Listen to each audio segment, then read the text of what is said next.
All right, let's get started. Thank you for joining us, everyone, today for our webinar, Improving Employee Safety and Security, Safety Connection demo with Annie Esrari, Director of Product Management at Everbridge.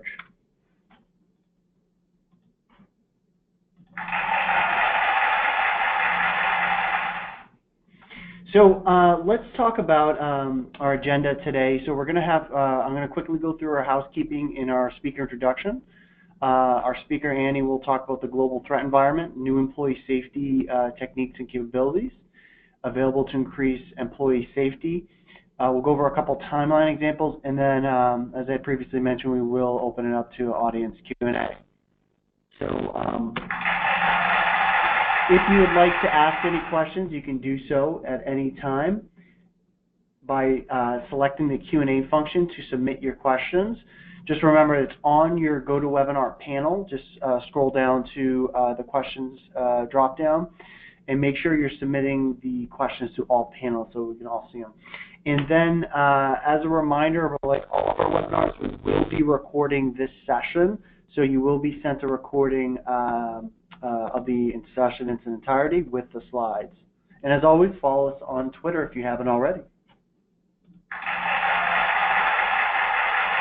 All right, so let me introduce our speaker today, Annie Esrari. She's the Director of Product Management here at Everbridge. She's responsible for the vision and strategy of our Safety Connection Everbridge Open and our API connections, as well as other products from Everbridge. Annie also works with technology partners to help build integrated market offerings that solve complex problems for customers and provide automated workflows.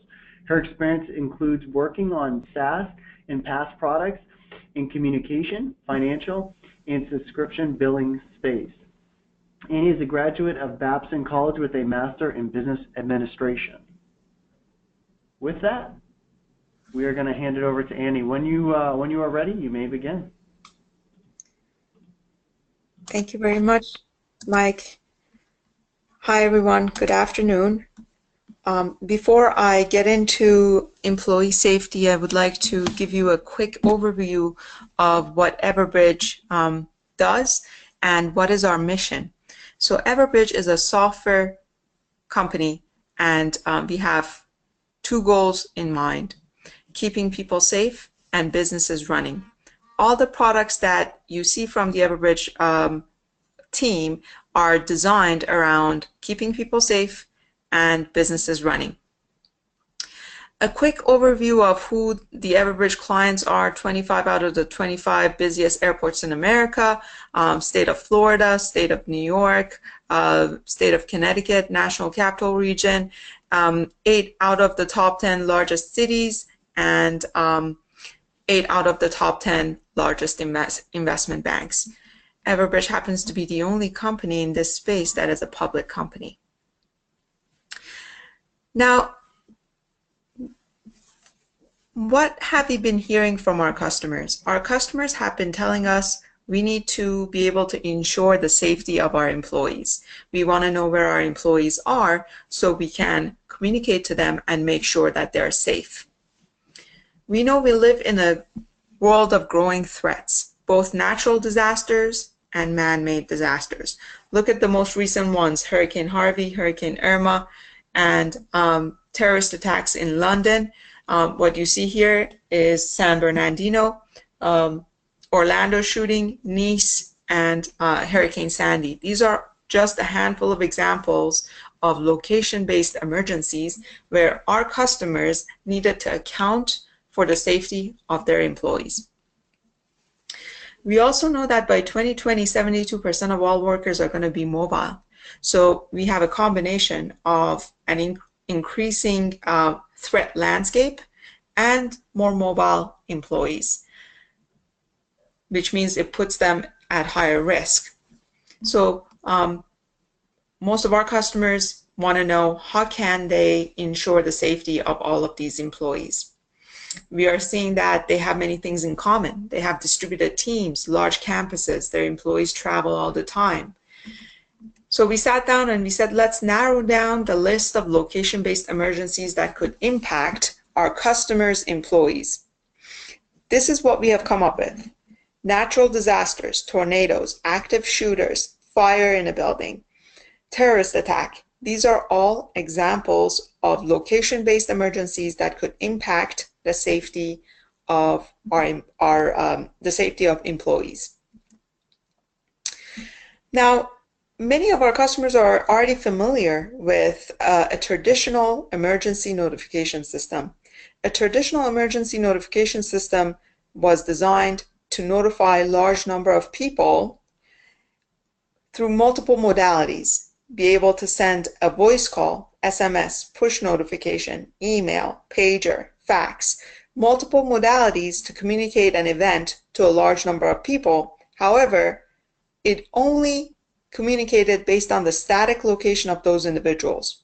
Static location meaning their home or their office. It's the location that comes through the HR system, or a location that is entered via a self-service portal. Now, we know that employees are not always in their main office, right? They may travel, they may visit customers, they may go to other campuses. So we can't rely on that static location alone, right? If we have an employee who travels from Boston to Los Angeles and there is an active shooter event at LAX, we still need to account for the safety of that employee. So knowing that this employee has an office in Boston is not enough, and we're not going to be able to account for this employee. That is why at Everbridge we changed our outlook towards location. We said static location is good, but it's not enough. We need to add 2 additional location types. One is the last known location, which is where people are right now, and the other one is the expected location, which is where people are going to be. So now we have 3 location types, and those 3 location types help us know where people are within buildings, when people go from one building to another, if people are working alone in the field, like utility workers, cable company, oil and gas company, those are all people who are out there working alone, or people who travel for their work, so traveling employees. Let's take a quick look at the Everbridge platform. Everbridge platform, as I mentioned, is a SaaS platform with a set of common services: a location engine, a notification engine, contact database, a rules engine, and then we have multiple products sitting on top of that platform and leveraging the core services of the platform. Our location-aware product is called Safety Connection, and that is what we are talking to you about today. The Everbridge model is what you see in the middle here. The Everbridge model is about assessing a situation, a risk event, locating all of your affected people, your constituents, your stakeholders, your response teams, then acting on that risk event, meaning sending out the right communication to the right parties who need to know about it, and maybe allowing them to collaborate with each other and resolve an incident.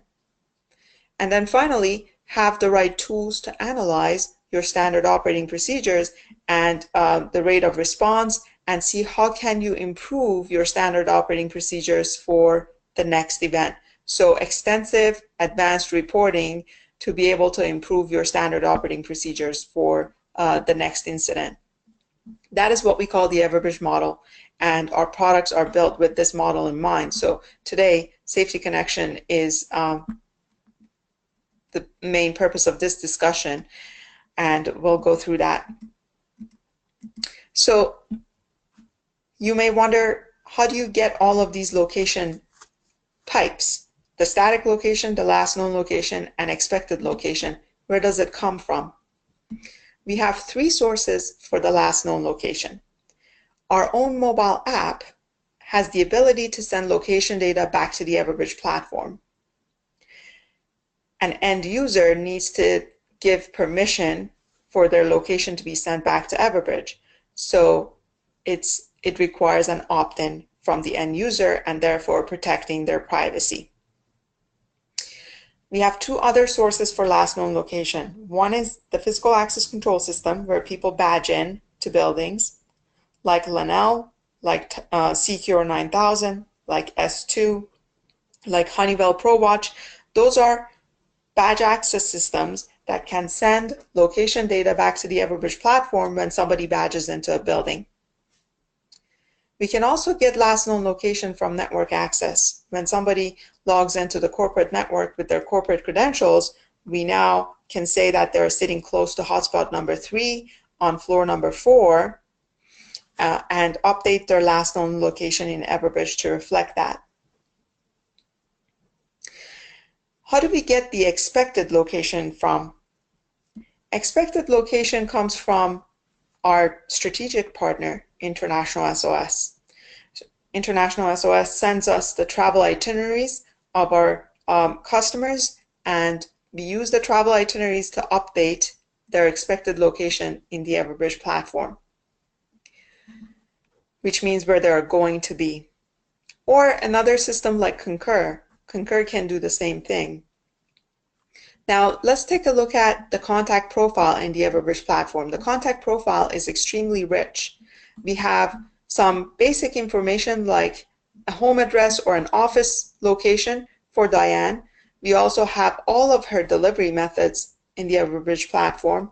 We now have her last known location, her expected location, and we may have some additional information like preferred languages or departments or skills, if she has any disabilities, if she has any special certifications. We may have all of that information on her profile as well. This is the kind of information that will allow us or allow our customers to communicate to the right people with the right skill set at the right time and give them the information they need. I mentioned Safety Connection is our location-aware product. We want to find a balance between safety and privacy. So we introduced private incident zones. We heard from many of our customers that, look, I don't know where my employees are. I don't have their travel itineraries. Some of my employees book outside of the corporate booking system, book travel outside of the corporate booking system, or they haven't checked in and I don't know their last known location. How can I make sure that they get a location-based alert when something's going on?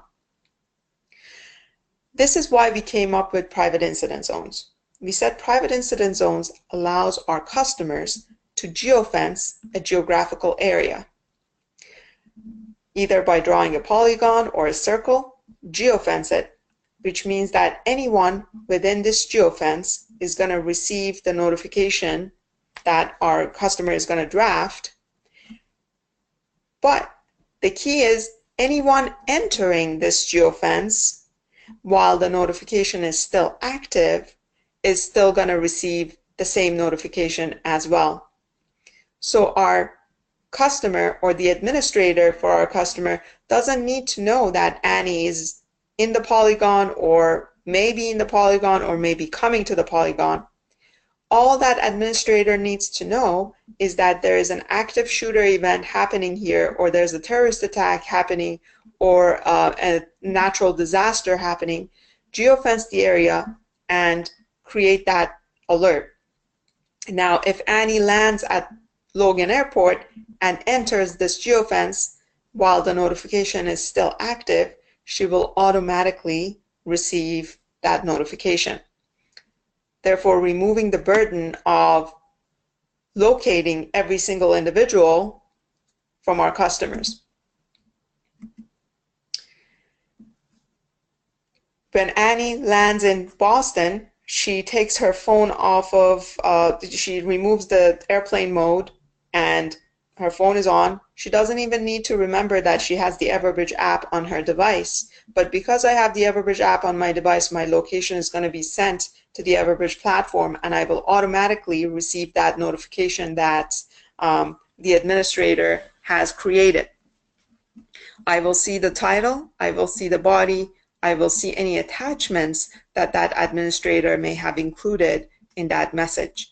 I may also receive an SMS with the same content, message title and message body, to alert me to whatever that was going on in that area.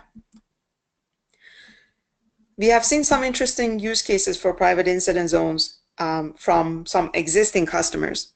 We have a customer who used private incident zones for construction on campus. So they geofenced their campus and told their employees who arrived within the geofence to park in a different parking lot. We saw that some customers are using private incident zones for compliance purposes. For example, they need everyone to wear a hard hat when they enter the manufacturing facility. So they geofenced the manufacturing facility and said, anyone who crosses this threshold needs to have a hard hat. The next use case is an obvious one. It's traveler safety.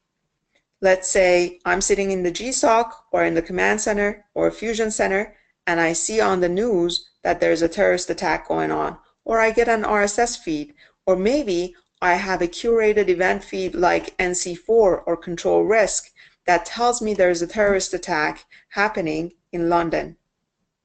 I will quickly geofence that area, and I will say if I have any travelers coming to London, they should receive this notification. So I don't need to go and find one by one who is my traveler in London, but simply geofence it, and any of my travelers who land in London and enter that geofence will automatically receive my message. Safety Connection has three main use cases. They're around traveler safety, campus safety, and lone worker safety. Travelers and lone workers need to have some personal safety features so they can communicate back to the organization. One of those personal safety features is a panic button. So the Everbridge mobile app has a panic button on it, which allows the employees to press panic and immediately get connected with somebody in the GSOC or 911, or send a notification to whoever our customers designate as the recipient of these panic messages. So Annie's out in the field, she needs help, she presses panic. Based on how my employer has configured the panic button, I can automatically get connected with 911, or I can get connected with the security team or the GSOC or the command center of my employer. 2 minutes of audio and video is going to get captured, and it's going to get sent back to the platform. So the operator sitting in the GSOC or in the command center will be able to see what's going on around me. They will also see the name of the person who sent the panic and the phone number of the device that initiated that panic. I want to quickly go over two timelines with you. One is around a traveler, the other one is around a lone worker. So I mentioned Safety Connection has three main use cases: travel safety, lone worker safety, and campus safety. This one is around the traveler use case. We have a COO who's traveling to Turkey. She has her executive assistant book her trip to Turkey. We have a security operations manager who receives a threat alert, perhaps from NC4, perhaps from Control Risk, perhaps from an RSS or breaking news, that there is a coup happening in Turkey. That alert is visible in the Everbridge platform. The security operations manager sees that alert on the map and wants to know who is traveling to Turkey. At this time, our COO is mid-flight and going to Turkey. So the security operations manager will try to locate who are the traveling employees. He can do this by simply running a search in the Everbridge universe and saying, show me all the travelers I have in Turkey between such and such date, and immediately see the number of travelers and their names in an affected area. So what this security operations manager does is send a notification to the COO. Excuse me. Here's the notification. letting the COO know that there is an active military coup in progress, providing some options. For example, press 1 for I need help, press 2 for I'm safe, press 3 for I have departed from Turkey. These are the options that the Security Operations Manager gave to the travelers to choose from. Our COO says I need assistance. Security Operations Manager receives that response and immediately connects with that COO to find out what she needs. So the COO needs a hotel outside of the coup area. So the Security Operations Manager contacts the travel team and gets another hotel for that COO. Then sends another notification to the COO asking if she needs any more help, this time via SMS. So it can be SMS or push notifications or voice or email. Any modality can be used for this purpose. At this point, the COO says, I don't need any more help, and basically she's safe. The Security Operations Manager was able to communicate to the executive team how many people were in Turkey, whether they were impacted by this military coup, and how the incident was resolved. That's a quick traveler timeline that we have for our Safety Connection product. It's really important to know the location of travelers, where they are right now and where they're going to be, so we can alert them and make sure that they're safe. The next example is going to be a lone worker safety. This example is around a leak, a pipeline leak in an Oklahoma oil field. We have an oil and gas company who is faced with a pipeline leak, and they need to resolve it. So let's go ahead and take a look here. We have an operations manager that gets alerted to a potential pipeline leak. Again, this could come in from maybe social media, maybe a curated alert feed. The risk event could come in from any alert feed that we have set up via Everbridge. So the operations manager gets that notification via a push notification on their mobile device. Now, this operations manager needs to find the right on-call resource who can go and quickly fix this leak. They need to have the right certification, the right skill set, and they need to be in the vicinity of this pipeline leak. So what he does is send a crew call out. He sends out a crew call out and says, who is closest to this pipeline leak and can go and fix the issue? Basically sends out a notification. One of our inspectors says, yes, I can go and take a look and potentially fix it. So one pipeline inspector confirms that he can go towards this location. Pipeline inspector arrives at the location, and because he's working on such a dangerous task, we want him to start Safe Corridor. Safe Corridor is a virtual chaperone. The pipeline inspector has to enter his safety code at regular intervals so that someone on the other end in the command center will know that he's safe. If he fails to enter his safety code at the regular interval that has been configured, the device will automatically initiate a panic, capture audio and video, and send that back to the security team. Now, the intervals are fully configurable, which means that one organization may decide that the intervals are 5 minutes. Another organization may decide that it should be 1 hour. It can be 5 minutes, 10 minutes, 15 minutes, 30 minutes, an hour, or longer. And it's up to the clients to configure that interval. So we have our pipeline inspector. He starts his safe corridor, and he goes about doing his job. When the interval has been reached, he enters his safety code, which is unique to him, and he knows what that is. Now, if he gets injured and is not able to put in his safety code at the next interval, the device is going to initiate that SOS call. It's going to automatically send a notification to the command center or the GSOC and capture audio and video, so that the operations manager in this case will see a pin on the map for where the pipeline inspector is, and will be able to see the audio and video captured by the device and quickly communicate back. The operations manager doesn't even need to be watching the screen to see that panic come in.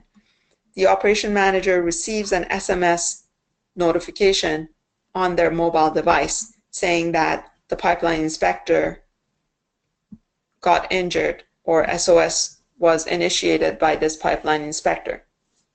Then they can log in and see the video in the platform, but they don't need to be watching the screen to see that there is an SOS. Then the operations manager can quickly call the pipeline inspector to assess their status and see if they need help. So that's a lone worker scenario. Now, a lone worker doesn't always have to be an oil or gas technician or a cable company worker. It can also be salespeople going from a client's location to another client's location, or nurses visiting patients in their homes. We have actually multiple customers using it for this use case. We have nurses who are going to patients' homes, and they are required to start Safe Corridor or check in to make sure that somebody on the other end knows that they're safe, and if they need help, can quickly know where they are and reach out to them. The third use case is campus safety. This is where location and minutes matter when there is a serious incident happening. We have a campus with 3 buildings, Building A, Building B, and Building C. We have an active shooter in Building A. We have John Smith, who has an office in Building A, and we have Annie, who has an office in Building C. The HR system says Annie's office is here, and the HR system says John Smith's office is in Building A. Now, people in Building C need to receive a notification that says they need to evacuate the campus immediately. People in Building A need to receive a notification that tells them run, hide, fight, or lock yourself inside a conference room. Definitely avoid the north exit. Today, Annie has gone over to Building A for a meeting with John Smith. In this scenario, if we solely rely on the static location coming from the HR system, we will assume that Annie is in Building C and will send her an evacuation notification. But if we know Annie's last known location is Building A, then we send her the right notification about run, hide, fight, or locking yourself inside a conference room. So this is why last known location matters a great deal. We need to know where people are so we can send them the right information. We don't want to send an evacuation notice to someone in this building because they might go towards the north exit. We need to tell them to run, hide, fight, or lock themselves inside a conference room. That's why last known locations are critical, and we need to know who is in the building right now. This explains our campus safety use case for different location types.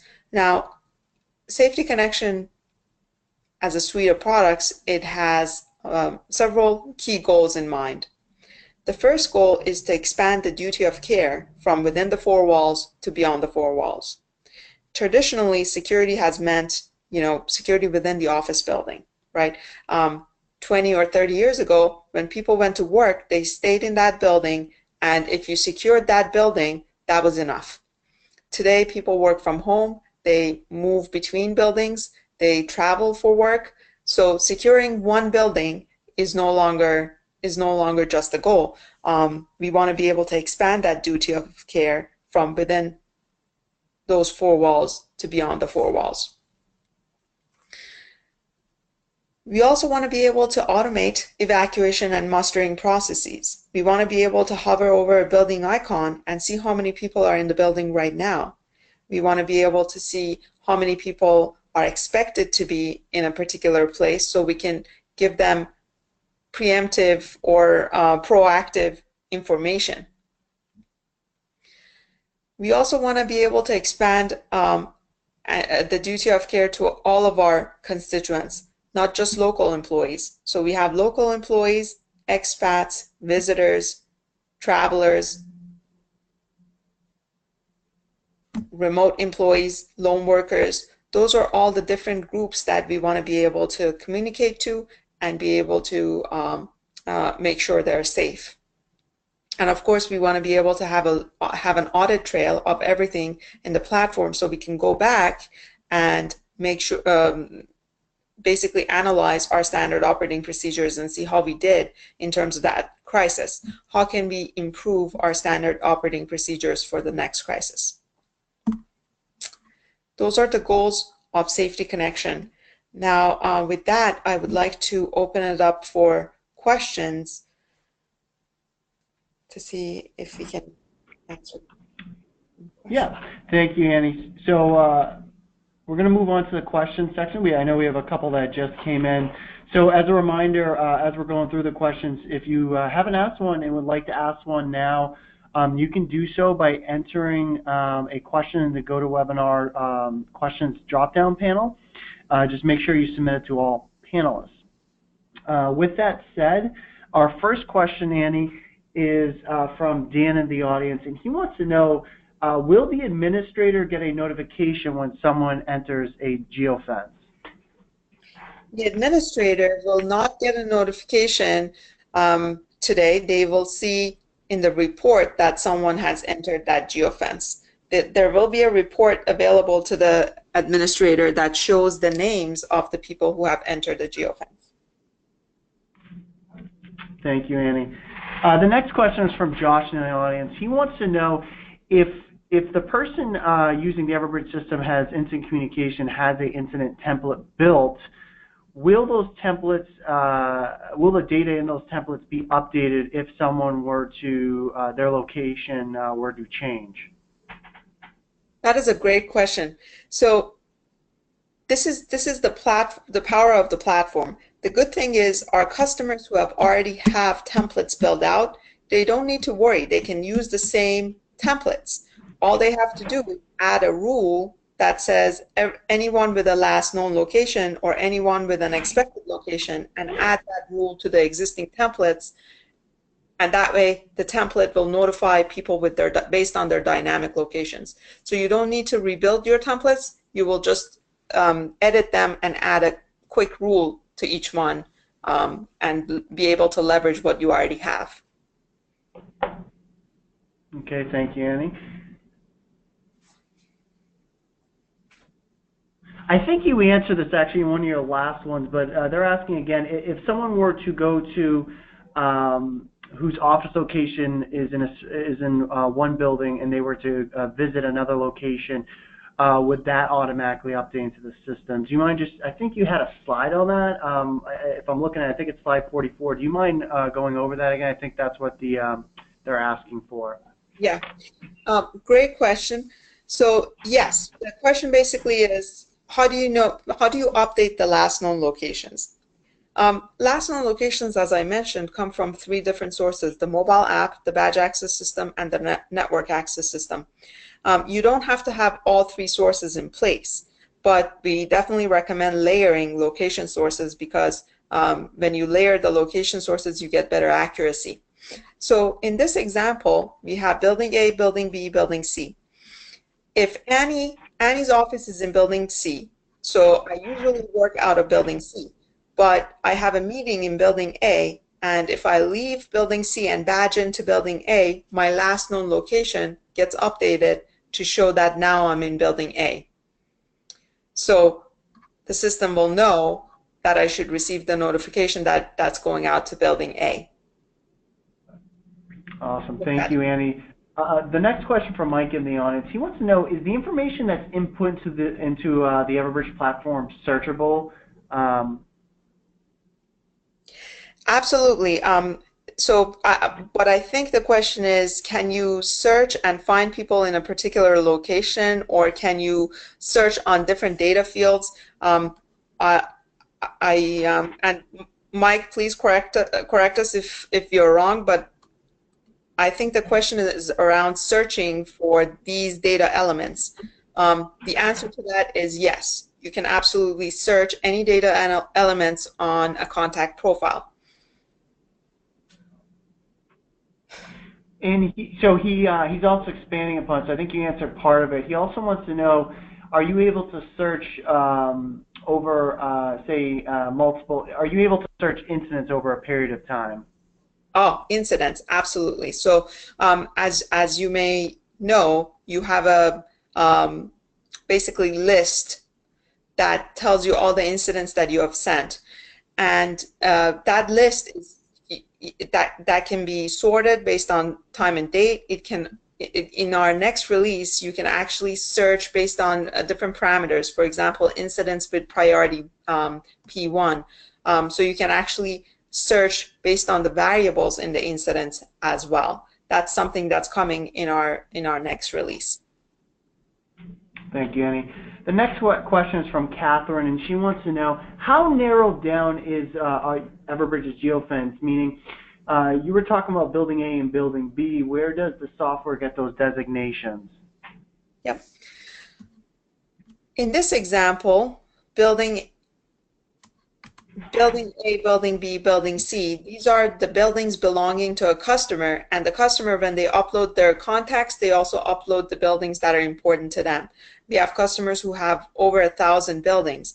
They upload all of that into the platform, and they want to see who they have in each particular building, so they can hover over a building icon and see a breakdown of who has a static location versus who has a dynamic location in that building.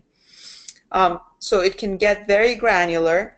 There is no limit to how many buildings you can have, but the most I have seen is around 1,500 from one of our customers. And to expand upon her question, she also said, how precise can you get with the buildings, meaning how much detail can you put into them? You can have a unique identifier for the building. You can have the full address. The building will be geocoded. I